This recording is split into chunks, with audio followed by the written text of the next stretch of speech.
Bismillahirrahmanirrahim. Hello, welcome back to my channel Chemistry Zone.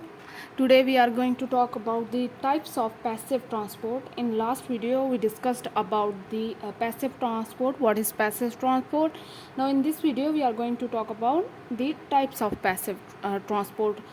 There are mainly four type of passive transports. The first one is simple diffusion. It is the simplest form of passive transport. Example, exchange of respiratory gases in the pulmonary alveoli.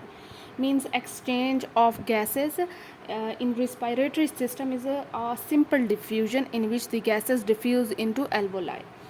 Now we have a second type, that is restricted diffusion. This type of passive diffusion depend upon the electrical charges present on the side, on or in the membrane, resulting in the repulsion and attraction of ions having positive or negative charge.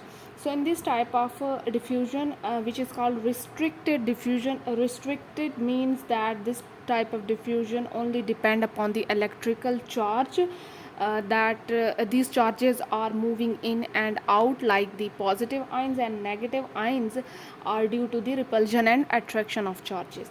Now we have the third one, that is exchange diffusion.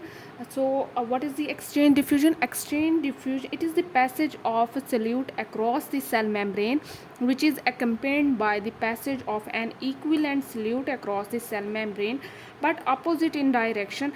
Thus the cell does not have any gain or loss of solute. Means the gain or loss is equal. You can say that the same amount of solute is passing through a membrane.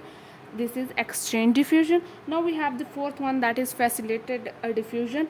In this diffusion, a substance combined with specific carrier protein, which then moves across the cell membrane into the cell, and the substance is delivered into interior of the cell, and carrier protein is utilized again to transport more of substances. In this way the carrier act like a ferry boat which shuttle back and forth from one side of membrane to another. Now in this diffusion, that is facilitated diffusion, the substance combined with specific carrier proteins. There are proteins that can carry the substances across the membrane. So this carrier protein act like a ferry boat that can take the substances in and out of the membrane. So this is the types of passive transports.